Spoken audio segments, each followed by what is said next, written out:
Narito ang kabuuang ulat ng matagumpay na operasyon ng Batangas Police Provincial Office sa ilalim ng pamumuno ni Police Colonel Samson D. Belmonte, Batangas Police Provincial Director, sa buong buwan ng Abril.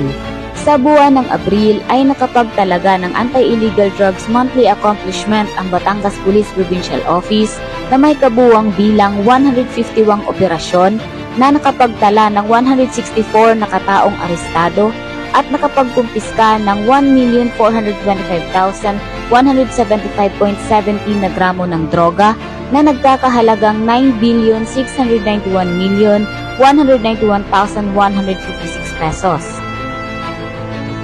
Samantalang sa operational accomplishment naman ay nakapagtala ng 164 arrest of wanted person ang Batangas PPO. 45 dito ang most wanted person at 89 ang other wanted person. 151 total arrest of illegal gambling kung saan nakapagkumpiska sila ng 42,412 sa 181 operasyong naikasa ng Batangas PNP. Loose firearms na may kabuuang bilang na 13 arestado at 12 recovered firearms. At sa buong buwan nga ay nakapagtalaga ng 363 total arrested person ang Batangas Police Provincial Office.